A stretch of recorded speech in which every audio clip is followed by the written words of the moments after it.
Hello दोस्तों, आप देख रहे हैं आपका अपना चैनल रजनी की रेसिपी। और आज मैं आपके लिए लेकर आई हूँ सर्दियों का बहुत ही ज़बरदस्त नुस्खा।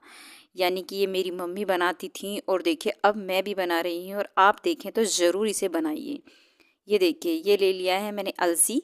अलसी को आपको पता ही होगा कि बहुत ही फ़ायदेमंद होती है। और देखिए कनी लिए, साथ में लिया हुआ है मैंने गोंद। आपको मालूम ही होगा कि गोंद बहुत ही फ़ायदेमंद होता है। और जबकि बच्चे होते हैं, जैसे कि हमारी महिलाओं के यहाँ बच्चे होते हैं, तो उनको बहुत ही ज़्यादा दिया जाता है क्योंकि बच्चों को दूध उतरता है और बहुत ही हेल्दी होता है ताकि उनके वीकनेस ना आ जाए।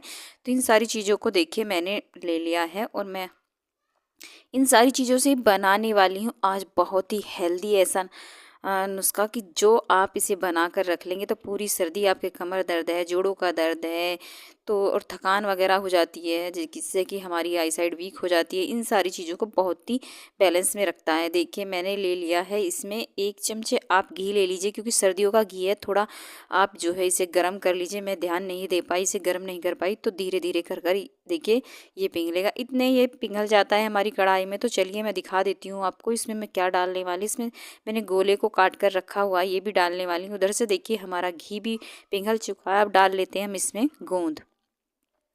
गोंद बहुत ही फ़ायदेमंद होता है, दर्द वगैरह के लिए तो बहुत ही फ़ायदेमंद होता है। जैसे कि आपको मालूम ही होगा कि 30 या 35 साल की उम्र के बाद सभी लेडीज़ों में ज़्यादातर वीकनेस आ जाती है। और ज़्यादातर देखिए घर के जो बड़े होते हैं वो बाहर का काम ज़्यादातर करते हैं, तो उन लोगों के जोड़ों का दर्द है या फिर कमर दर्द है, इन सारी चीज़ों की परेशानी होने लगती है। लेकिन इस तरीके की अगर आप रेसिपी बना कर रखते हैं तो दर्द तो आप भूल ही जाइए। छू मंतर होने वाला है और वेट को लॉस करता है। देखिए धीरे धीरे गैस पर ही हमें बनाना है। इस बात का आपको ध्यान रखना है कि तेज गैस बिल्कुल भी ना कीजिए। और देखिए इन बातों ही बातों में हमारा जो गोंद है, देखिए आप देख सकते हैं कैसे फूल कर हो गया है मोटा मोटा। जैसे कि आपने कभी देखा होगा, आप मुझे तो मालूम नहीं भाई आपने देखा है या नहीं, लेकिन हमारे यहाँ एक इस तरीके का जो देसी वो होता है ना, नमक, वो हो जाता है। ये बहुत ही चमकीला सा है और बहुत मोटे मोटे हो जाते हैं फूलने के बाद। ये डाल लिया है मैंने इसमें कनी।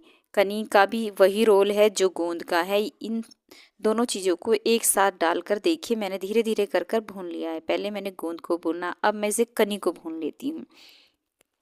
पर जब भी आप इन चीज़ों को भूनें तो जैसे ही घी डालें तो गैस का फ्लेम मंदा ही रखें, तेज़ गैस पर नहीं भूनने हैं। इस बात का आपको ध्यान रखना है।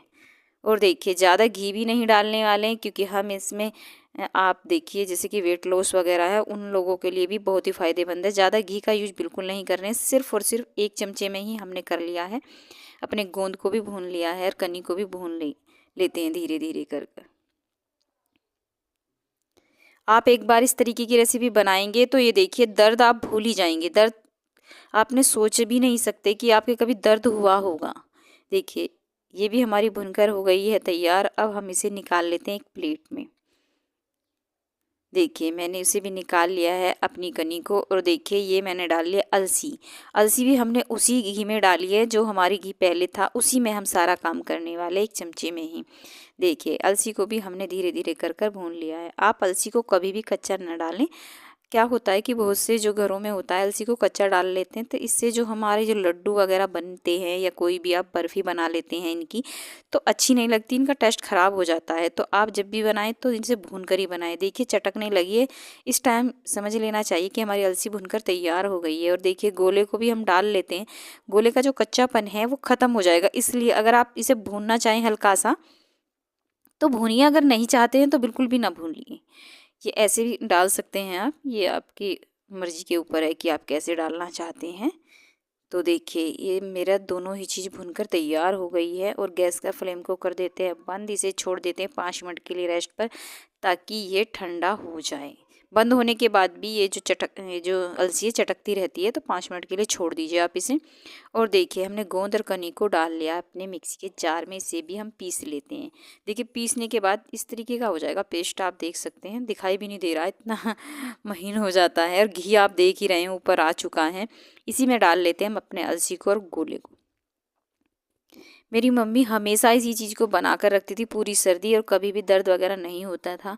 तो आज देखिए हम भी बना लेते हैं यही। और देखिए पिस गई है हमारी अलसी। और देखिए इसी के साथ जो मैंने गोला डाला था, सारी चीज़ों को मैंने एक साथ दिखा दिया है आपको। चलिए तो अब हम अपना कर लेते हैं दूसरा काम। बहुत ही पास से दिखा रही हूँ आपको। अब इसमें एक जो सीक्रेट जाने वाला है, देखिए ये ले लिया है मैंने आटा, जो हमारे घरों में होता है वही आटा लिया हुआ है मैंने। और ले लिया है मैंने इसे बेसन। आप चाहें तो बेसन से भी बना सकते हैं और आप चाहें तो आटे से भी बना सकते हैं। दोनों में से जिसमें आपको अच्छा लगता है वो बना सकते हैं। बाकी मैंने दोनों लिए हैं, दोनों ही हेल्दी होते हैं। और देखिए जिस कढ़ाई में हमने भुना था अपने कनी को, यानी कि गोंद को, जो भी उसी कढ़ाई में भूनने वाले हैं। और देखिए हम इसमें घी बिल्कुल नहीं डालने वाले, ऐसे ही भूनने वाले हैं। और धीमी धीमी आंच पर ही इसे भी हम भूनेंगे। मैं बार बार बता रही हूँ कि आपको अपनी गैस का फ्लेम मंदा ही रखना है। देखिए हमारा जो आटा है, बेसन है, भुनकर हो गया है तैयार। तो इन्हें छोड़ देते हैं रेस्ट पर 5 मिनट के लिए। 5 मिनट बाद जब हम इसे छानने की ज़रूरत है, देखिए छानने के बाद ये गुठलियाँ सी जो रहती हैं वो अलग कर लेते हैं। और देखिए ये छनकर हो गया हमारा आटा तैयार और बेसन भुनकर। और देखिए इसी में डाल लिया है मैंने जो हमारे गोंद है, कनी है और अलसी हैं, इन सारी चीज़ों को डाल लिया है। इसी के साथ डालने वाले हैं हमने जो ली हुई है अपनी चीनी को पीस कर। आप चाहें तो इसमें गुड़ भी डाल सकते हैं, लेकिन मैं गुड़ नहीं डाल रही हूँ क्योंकि मेरे पास आज गुड़ नहीं है। तो मैंने डाला हुआ है इसमें चीनी को ही पीस कर। और इसे मिला लेते हैं हम इसे धीरे धीरे कर। लेकिन देखिए चम्मच से तो मिलने वाला है नहीं। मैं सोच रही हूँ क्यों नहीं अब मैं हाथ से ही मिला लेती हूँ। तो चम्मच को निकाल कर रख देती हूँ। दोस्तों अगर आपको मेरी बनी हुई रेसिपी अच्छी लग रही हो तो प्लीज़ लाइक कीजिए, शेयर कीजिए, ज़्यादा से ज़्यादा सब्सक्राइब कीजिए और अपने फ्रेंड सर्कल में ज़रूर भेजिए। क्योंकि ये जो रेसिपी है ये ज़्यादातर सभी को ज़रूरत है इसकी। ये कोई ज़रूरी नहीं है कि हम 30-35 साल के नहीं हैं तो हमारे दर्द नहीं है। आजकल ऐसा खान पीन हो चुका है कि दर्द सभी के हो जाता है। और देखिए पढ़ाई वगैरह में भी ज़्यादा दिक्कत होती है, क्योंकि जब हम बच्चे हमारे पढ़ते हैं तो उनके सिर में दर्द हो जाता है, आई साइड वीक हो जाती हैं। इन सारी चीज़ों के लिए बहुत ही फ़ायदेमंद है। और देखिए ये बना लिए हैं मैंने इसके लड्डू। एक इसे आप रोज़ खा लीजिए दूध से और भूल जाइए दर्द, थकान, अनिद्रा, यानी कि आँखों की प्रॉब्लम, इन सारी चीज़ों को दूर भगा देंगे ये हमारी रेसिपी। आप एक बार ज़रूर बनाइए और कमेंट में मुझे ज़रूर बताइए कि आपको हमारी बनी हुई ये रेसिपी कैसी लगी है। चलिए तो देखिए मैं आपको दिखा देती हूँ। बहुत ही जल्दी और झटपट बनकर तैयार हो जाते हैं हमारे ये लड्डू। पूरी सर्दियों हम इन्हीं को खाते हैं, बना कर रख लेते हैं इन्हें। और देखिए शाम को हम जब भी एक गिलास दूध लेते हैं तभी हम इन्हें एक लड्डू को ले लेते हैं। लग रहे हैं ना बढ़िया, खाने में भी ज़बरदस्ती होंगे।